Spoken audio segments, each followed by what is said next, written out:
చూడండి ఎంత విధేయత, ఎంత తగ్గింపు, ఎంత సమర్పణ యేసయ్యలో ఉన్నదో. ఈరోజు యేసయ్యలాగా అన్నిటికన్నా అందరికన్నా ముందు వచ్చే ఆ మంచి మనస్సు మనలో ఉన్నదా? ఆ సమర్పణ మనలో ఉందా? 7వ వచనంలో మనం గమనిస్తే సమరయ స్త్రీ సమరయ స్త్రీ ఒక్కతే నీళ్లు చేదుకున్నటకు అక్కడికి రాగా యేసు నాకు దాహము ఇమ్మని ఆమెను అడిగాను. ఆమె ఆ నీళ్లు చేదుకునడానికి ఆ బావి దగ్గరికి వచ్చినప్పుడు అప్పుడు సమయము మధ్యాహ్నం 12 గంటలు ఆయను. సో మధ్యాహ్నం టైంలో వచ్చింది ఆమె. సాధారణంగా స్త్రీలు సూర్యోదయానికి ముందు ఉదయాన్నే వస్తారు, లేక సాయంత్రం సూర్యుడు అస్తమించే సమయంలో వస్తారు, కొంచెం చల్లబడిన తర్వాత. ఎవరు మధ్యాహ్నం రారు, కానీ ఆమె మధ్యాహ్నం వచ్చింది. రెండోది, స్త్రీలందరూ కూడా ప్రత్యేకంగా వారు గుంపులుగా వస్తారు.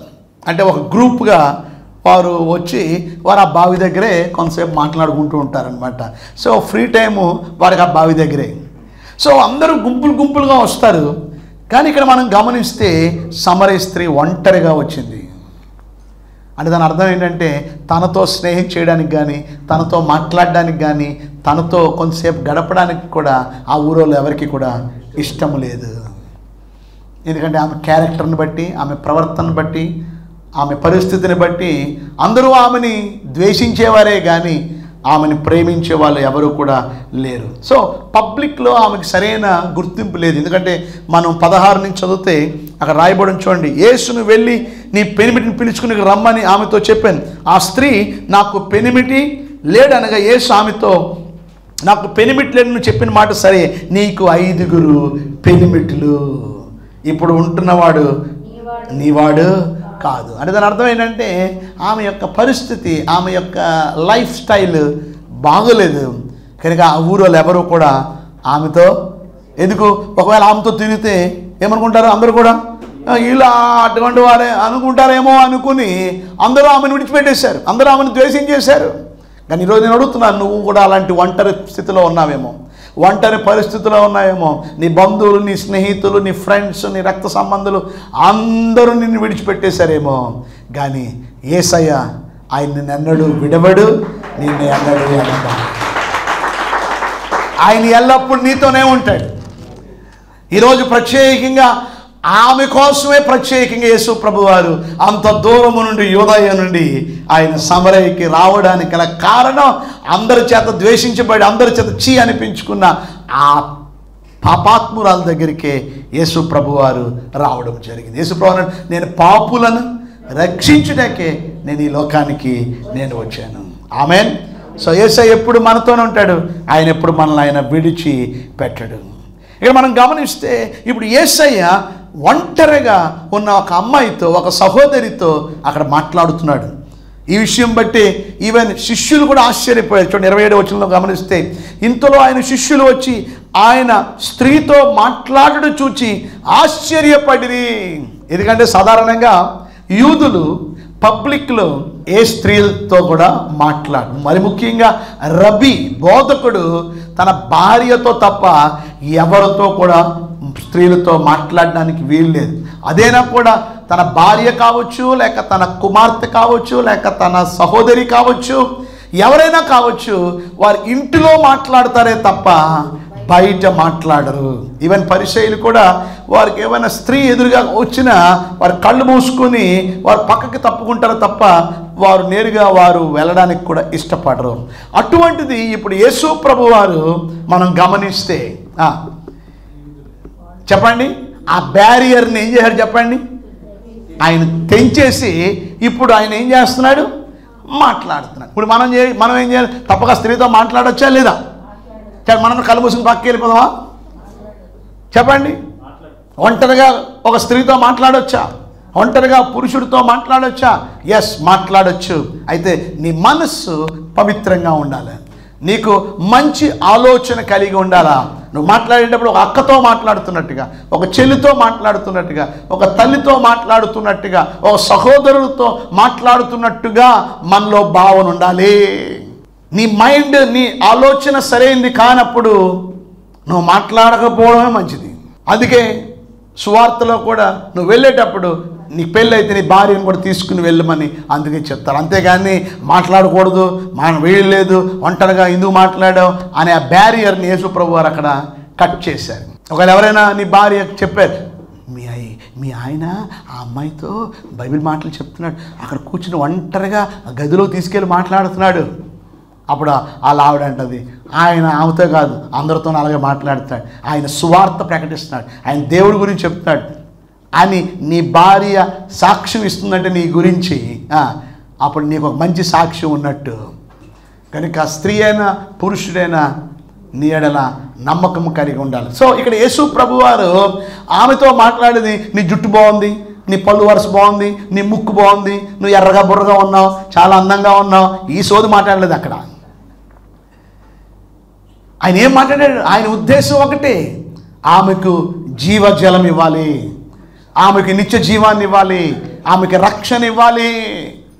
సో నువ్వు ఎవరితో మాట్లాడినా కూడా, స్త్రీయా పురుషుడా ఎవరైనా, నీ మైండ్ సెట్లో ఒక ఆత్మను రక్షించాలి అనే ఆ దృక్పథం అనేది మనలో కలిగి ఉండాలని ప్రభు పేరట నేను మీకు మనవి చేస్తున్నాను.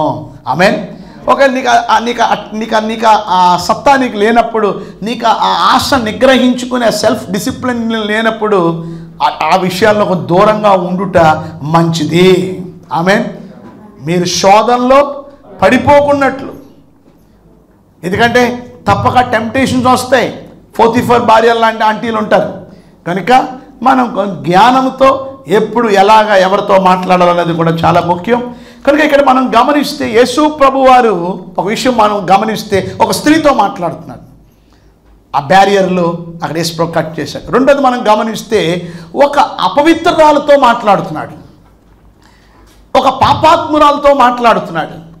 రెండోది మనం గమనిస్తే అక్కడ ప్రభు ఏమడుగుతున్నాడు? అక్కడ దాహానికి నీళ్ళు అడుగుతున్నాడు. సో నీళ్ళు ఇవ్వాలంటే ఆమె ఎందులో నుంచి ఇవ్వాలి? తన కొండలో నుంచి ఇవ్వాలి. సో ఆమె అపవిత్రురాలైతే మరి ఆమె కొండ కూడా అపవిత్రమైందే.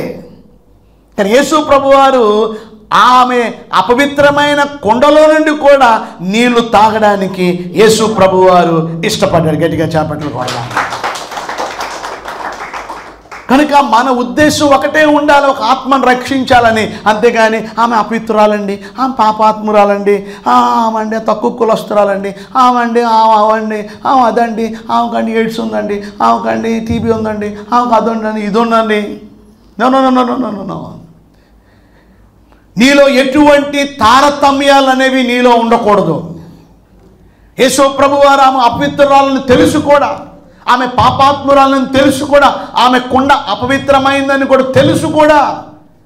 యేసు ప్రభు వారి ఉద్దేశం ఒకటే, ఆమెను రక్షించాలని. ఈరోజు సువార్తకు వెళ్ళేటప్పుడు నీ ఉద్దేశం ఏమై ఉన్నది చెప్పండి. ఈరోజు దేవుని బిడలుగా ఈరోజు చాలామంది సాకులు చెప్తారు, వంకలు చెప్తారు. మేము అందులో తినాం, ఇందులో తినాం, ఆ గ్లాసులో తాగం, ఈ గ్లాసులో తాగం. యేసు ప్రభు వారు అక్కడ ఆ కొండలో నీళ్ళు తాగడానికి ఆయనే అంత తగ్గించుకొని ఇష్టపడుతుంటే, మరి నువ్వెందుకు ఆ ప్లేట్లో తిన్ను, ఈ ప్లేట్లో తిన్ను, ఆ నీళ్ళు తాగను, ఈ నీళ్ళు తాగను, అది తిన్ను, ఇది తిన్ను.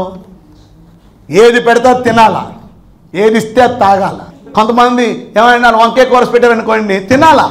ఓ వంకాయ నేను తిన్నండి, దూరదండి నాకు తిన్ను, వంకాయ తిండంట. మరి ములక్కాలు వేసి పెట్టారనుకోండి, ములక్కాల కూర, నాకు వేడి చేసి నేను ములక్కాలు తిన్నాను, వేడి అంట, ములక్కాలు తింటాను. మరి బంగాళదుంప ఫ్రై చేశారనుకోండి, అమ్మో నా కాలు వాపులు, నాకు కొంచెం ఏంటంటారు మోకాలు నొప్పులు, నేను తిందాం. పాప ఇక వాళ్ళకి అర్థమైపోయింది, అలా వాళ్ళకి ఏం లేదు పాప, ఏం చేస్తారు? ఆఖరికి గుడ్లు 2 గుడ్లు తెచ్చి కొంచెం దాన్ని కొంచెం నూనెలో కొంచెం ఇలా చేసి పెట్టారు. పాస్టర్ గారికి చాలా కోపం వచ్చింది. గుడ్డు ఎటు పెట్టారు? దీని తల్లి ఎక్కడ? దీని తల్లేది? నేను అయ్యగారు అని తెలీదా? నేను పాస్టర్ గారు అని తెలీదా? పాస్టర్ గారికి కనీసం తల్లి తేవడం తెలీదా? అంటే కోడి కూర తెచ్చేయాలన్నమాట, నాటుకోడి. దాని అర్థం ఏంటి అంటే పెట్టొద్దని అనట్లేదు, కానీ అక్కడ సందర్భ సహితంగా నువ్వు వెళ్ళింది దేనికి? అక్కడ నాటుకోళ్ళని ఆ పుంజు మాసాలు తినడానికి కాదు వెళ్ళింది, అక్కడికి వెళ్ళింది నువ్వు ఆమెను రక్షించడానికి, ఆ ఊరిని రక్షించడానికి, ఆ ప్రాంతాన్ని రక్షించడానికి. అది నీ మ్యాండేటే ఉండాలా. కొంతమంది పాస్టర్ గారు కూడా ఈ మధ్య మెనూ ఇస్తున్నారు. ఏమని మెనూ? నేను రావాలంటే ఉదయం ఈ టిఫిన్ పెట్టాలా, మధ్యాహ్నం ఈ భోజనం, సాయంత్రం ఇది, ఒక మెనూ. మనకు మెనూ ఏంటండి? ఏది పడితే అది. అంతే. అక్కడ ఏది మనకు ఏర్పాటు చేస్తారో అది మనం తినడానికి మనం ఇష్టపడవు. సో ఈరోజు దేవుని బిడ్డలుగా ఈరోజు యేసు ప్రభు వారు చూడండి, ఆమె అపవిత్రాలైనా, ఆమె కుండ అపవిత్రమైందైనా అక్కడ యేసు ప్రభు వారు ఆమెతో మాట్లాడడానికి, ఆమె నీళ్లు కూడా త్రాగడానికి ఇష్టపడుతున్నాడు. సో ఇక్కడ మనం గమనిస్తే మన భాగంలోకి వచ్చేయండి. ఈ సమరయ స్త్రీ ఒకటి నీళ్ళు చేతుకుంటే అక్కడ రాగా, యేసు నాకు దాహం అని మనం అడిగాను. ఆయన శిష్యులు ఆహారం కొనుటకు ఊరిలోనికి వెళ్ళి ఉండిరి.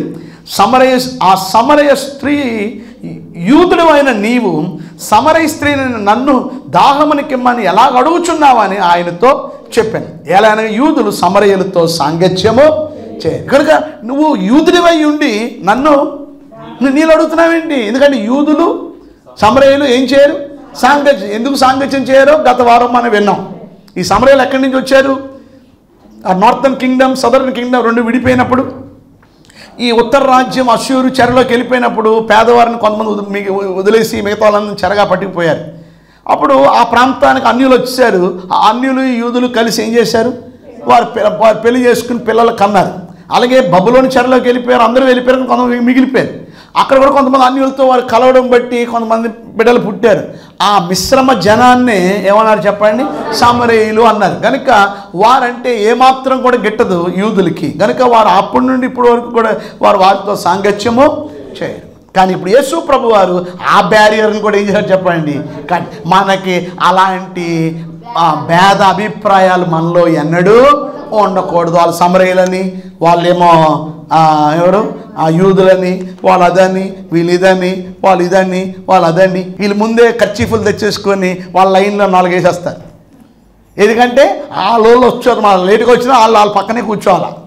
భోజనాల దగ్గర కూడా వాళ్ళే మాట్లాడుకుంటారు, మిగతా వాళ్ళతో మాట్లాడు.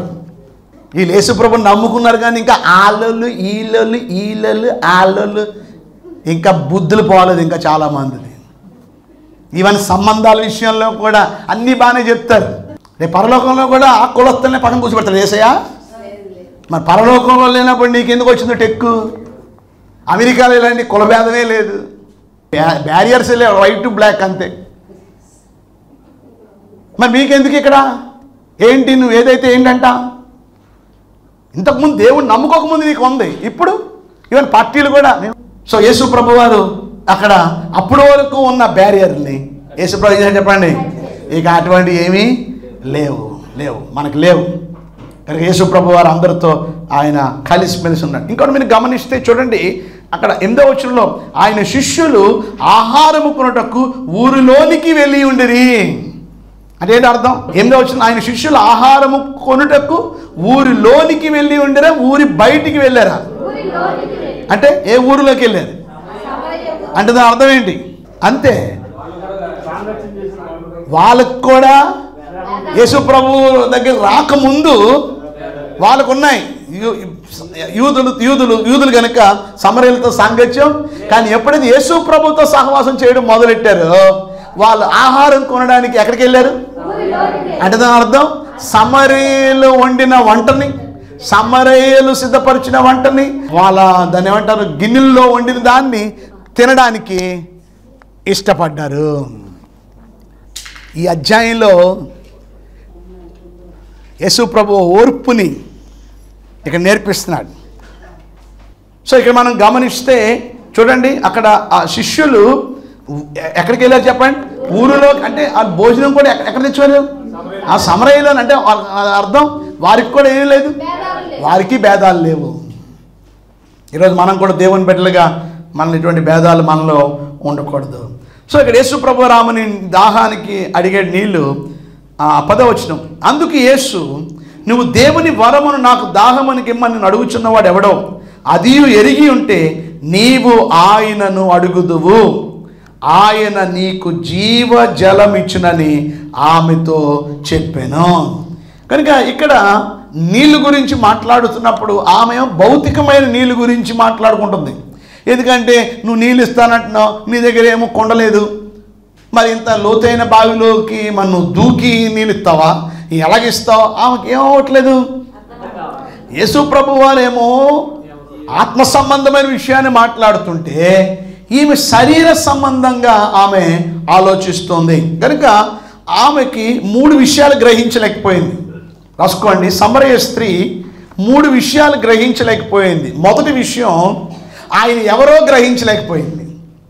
ఇంతసేపు మాట్లాడుతున్నా ఆయన ఎవరో ఆమె గ్రహించలేకపోయింది. రెండోది మనం గమనిస్తే, ఆయన ఏమి ఇవ్వాలనుకుంటున్నాడో, ఆమెకి ఏమి అందించాలనుకుంటున్నాడో అది కూడా ఆమె గ్రహించలేకపోతుంది. ఆమెకి ఏమైతే ఆమెకి లేదో అది ఇవ్వాలని ప్రభువు ఆశపడుతుంటే ఆ విషయం గురించి ఆమెకి అర్థం కావట్లేదు, అది ఆమె గ్రహించలేకపోతుంది. దేవుడిచ్చే ఆ బహుమానాన్ని ఎలా పొందుకోవాలో అది కూడా ఆమె గ్రహించలేకపోతుంది. చెప్పండి. 3, మొదటిది ఆయన ఎవరో గ్రహించలేకపోయింది. రెండోది ఆయన ఏం అందించాలనుకుంటున్నాడో అది గ్రహించలేకపోయింది. మూడోది దాన్ని ఎలా పొందుకోవాలో కూడా ఆమె గ్రహించలేకపోయింది. ఆయన ఎవరు? అక్కడ రాయబడి ఉంది, ఆయన నిత్య దేవుడు. చెప్పండి, ఆయన ఎవరు చెప్పండి? ఆయన నిత్య దేవుడు, నిత్యము ఉన్న దేవుడు. రెండోది ఆయన ఏమందిస్తున్నాడు? నిత్య జీవము. ఆ నిత్య దేవుడు నిత్య జీవాన్ని అందిస్తుంటే నాకు ఈ నీళ్ళు ఎక్కడి నుంచి ఇస్తావు, ఈ నీళ్ళు ఎలా తోడుతావు అని భౌతికంగా ఏమి ఆలోచిస్తూ ఉన్నది. అంటే దాని అర్థం ఏంటంటే, ఈ సమరయ స్త్రీ యూదుల్లాగే ఆమె కూడా ఎలా ఉంది చెప్పండి? గ్రుడ్డితనములో ఉంది. యూదులు కూడా ఏం చేయలేకపోయారు, ఆయన ఎవరో గ్రహించలేకపోయారు. చూడండి, యోహాను సువార్తలో మనం చూసాం, మొదటి అధ్యాయంలో ఆ మాట చూసాం. చూడండి ఒకసారి, మొదటి అధ్యాయం 26-27లో యోహాను, మొదటి అధ్యాయం 26-27లో యోహాను, నేను నీళ్ళలో బాప్తిస్మం ఇచ్చుచున్నాను కానీ నా వెనక వచ్చుచున్నవాడు మీ మధ్య ఉన్నాడు, మీరు ఆయన ఎరగరు, ఆయన చెప్పులు వారిని ఇప్పుడుకు నేను యోగ్యుణ్ణి. సో అక్కడ రాయబడి ఉంది, చూడండి, అండర్లైన్ చేసుకోండి, మీ మధ్య ఉన్నాడు. బాప్తిస్మం ఇచ్చే యోహాను ఏమంటున్నాడు? మీ మధ్య ఉన్నాడు, మీరు ఆయనను ఎరగరు. ఎందుకు మీ మధ్యన ఉన్నా మీరు ఎరగరు? ఎందుకు? మీ మనోనేత్రాలు మీరు తెరవబడలేదు, మీరు ఇంకా గ్రుడ్డితనంలో ఉన్నారు. ఇక్కడ యేసు ప్రభు వారు స్వయంగా మరి ఆమెతో మాట్లాడుతున్నాడు, చెప్పండి, కానీ ఆమె ఏం చేయలేకపోతుంది, ఆమె గ్రహించలేకపోతుంది. ఈరోజు అనేక మంది ఇంకను ఏమండి యేసు ప్రభు గురించి ఇంకా తెలియక అనేక మంది ఇంకా అజ్ఞానంలో, గ్రుడ్డితనంలో ఇంకా అనేక మంది జీవిస్తున్నారు. మందిరానికి వస్తున్నారు, 10 సంవత్సరాల నుంచి వస్తున్నారు, 20 సంవత్సరాల నుంచి వస్తున్నారు, ఇంకా వారికి యేసు అంటే ఎవరో వారికి తెలీదు. యేసులో ఉన్న మాధుర్యం, ఆయన వాక్యంలో ఉన్న మాధుర్యం, ఆ తీపితనం ఇంకా అనేక మందికి తెలియక గ్రుడ్డితనంలో ఉన్నారు. అందుకే అనేక మంది ఇలాంటి బైబిల్ స్టడీకి రారు, మరి గ్రహించలేక, వారు తెలియక. ఈరోజు సమరయ స్త్రీ ఆత్మీయమైన విషయాలు యేసు ప్రభువు మాట్లాడుతుంటే ఆమెమో భౌతికంగా ఈ నీళ్ళు గురించి ఆమె ఆలోచిస్తూ ఉన్నది. ఆమేన్. మరొక విషయాన్ని మనం గమనించాలి. ఇక్కడ యేసు ప్రభు వారు అలిసి ఉన్నాడు కదండి.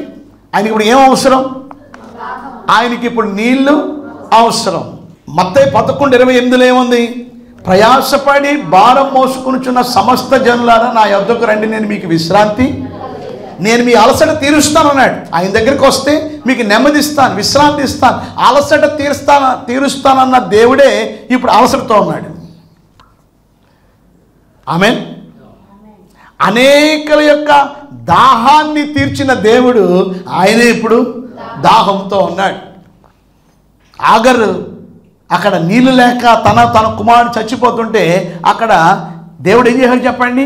అక్కడ నీళ్ళ ఊట, అక్కడ దేవుని దూత. కానీ దేవుని దూత అని ఇంకొక కామెంట్, యేసు ప్రభు వారే అక్కడికి వచ్చి అక్కడ అద్భుత కార్యాన్ని చేసినట్టుగా మనం చూస్తున్నాం.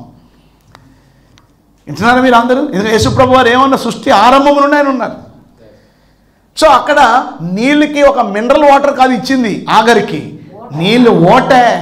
మరి ఇప్పుడు యేసు ప్రభు వారి నీళ్ళు కావాలంటే సమరయ స్త్రీ దగ్గర నీళ్ళు అవసరమా? ఆ కొండలో నీళ్ళు అవసరమా? చెప్పండి. ఆయన చెప్పండి, ఆయన ఒక మినరల్ వాటర్ కావాలంటే పరలోకం దూత ఇవ్వలేడా? చెప్పండి. మినరల్ వాటర్లు ఎందుకు? కూల్ డ్రింకే వచ్చేసింది. ఏది కావాలంటే అది ఆయనకు దొరికేది. కానీ ఒకటి మనం గమనించాలి, యేసు ప్రభు వారు ఎన్నడూ కూడా ఆయన దేవుని ఆయనలో ఉన్న అద్భుతమైన విషయం ఏంటంటే తన స్వార్థం కొరకు ఎన్నడూ ఏది ఆయన ఉపయోగించలే. ఎన్నడూ తన కొరకు ఏమీ ఉపయోగించలే. 5 రొట్లు 2 చేపలు 5,000 మందికి పంచిపెట్టిన దేవుడు తన దాహాన్ని తీర్చుకోలేడా? కానీ 5 రొట్లు 2 చేపలు 5,000 మంది అంటే 20,000 మంది దగ్గర 5,000 మంది పురుషులు ఎందుకు చేశాడు? అది చెప్పండి, ఎందుకు చేశాడు ఆయన? అక్కడున్న ఇతరులకి సహాయం చేయడానికి, ఇతరుల యొక్క అవసరతను ఆయన చూశాడు. మరి ఆయన తన కొరకు మాత్రం తను ఏమీ చేసుకోగలదా? లేదా? కానీ తన కొరకు మరి ఏం చేసుకోకుండా ఏం చేశాడు? ఆయన మన కొరకు శ్రమ పడ్డాడు. అది నీళ్ళు లేక ఆయన శ్రమ పడ్డాడు. ఈవెన్ సిలువ మీద వేలాడుతూ కూడా నేను దప్పిగొనుచున్నాను. మళ్ళీ అందులోకి వెళ్తే మళ్ళీ ఇంకా లోతులోకి వెళ్ళిపోతాం మనం. సో సమయం లేదు ఇక మనకి. సో ఈరోజు ఎప్పుడు తన కోసం ఏమీ చేసుకోలేదు, ఇతరుల కోసం అయితే ఆయన ఎన్నో చేశాడు. ఇది అలాంటి మనసు మనలో కూడా కలిగి ఉండాలి. 10వ వచనం చూడండి.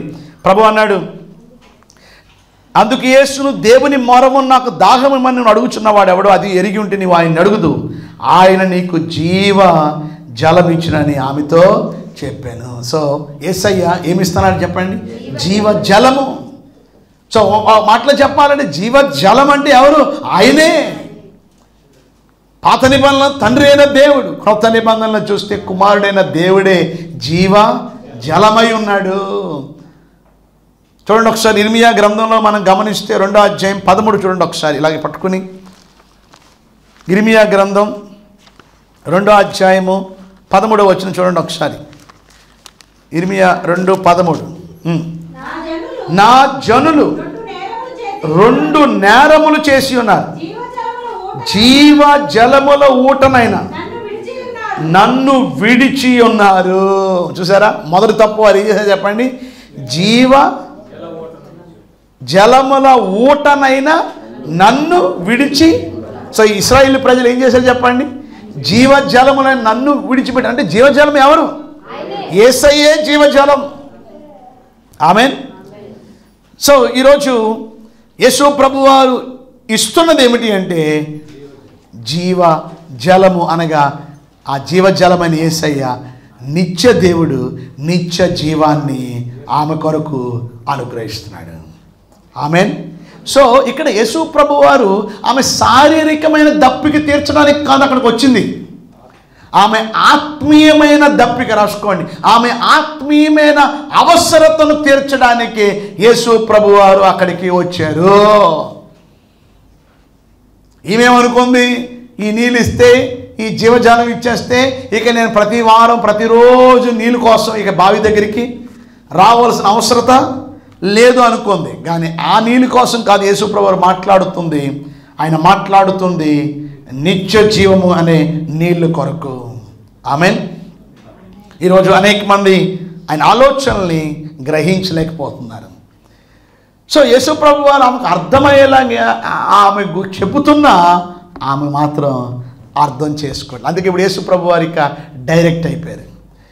ఇలా కాదు, ఈమెకి ఆ ఆత్మీయమైన అవసరత ఎంత అయితే ఉందో అది తెలియడానికి అక్కడ ప్రభువారు కొంచెం మార్చి ఇప్పుడు ఏం చేశారంటే చూడండి, 13 ఇవన్నీ నీళ్ళు గురించి మాట్లాడుతుంది. కిందకి రండి, 15 వచనం. ఆ స్త్రీ ఆయన్ని చూచి, అయ్యా నేను దప్పి కొనకున్నట్లు చేదుకున్నట్టుకి ఇంత దూరం రాకున్నట్లు ఆ నీళ్లు నాకు దయచేయమని అని. ఇంకా ఇప్పటికి ఏం ఆలోచిస్తుంది? ఇంకా ఏ నీళ్ళు? ఆ శారీరకమైన నీళ్ళే. ఇంకా నేను రామవసరకుండా ఏదో చేయాలి. వాడు నీకు అర్థమయ్యేట్లేదమ్మా.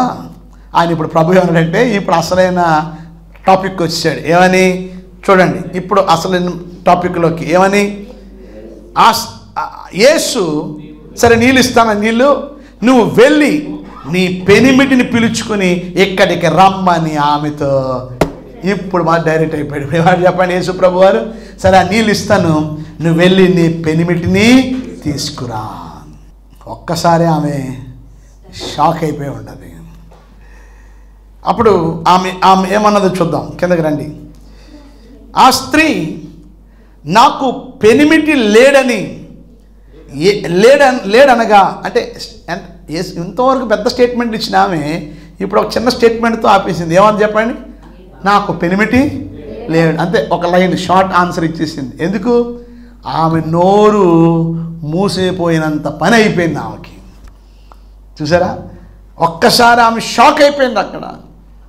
చూడండి ఒకసారి రోమాపత్రిక 3:19 ఇలా పట్టుకుని, రోమాపత్రిక 3:19 ప్రతి నోరు మూయబడినట్లును, చెప్పండి, ప్రతి నోరు మూయబడినట్లును. ఈరోజు ఆమె నోరుని యేసుప్రభు వారు ఏం చేశారు? ఇప్పుడు వరకు ఏం మాట్లాడింది? ఒక్క మాటకి 10 మాటలు మాట్లాడుతుంది. ఏమని?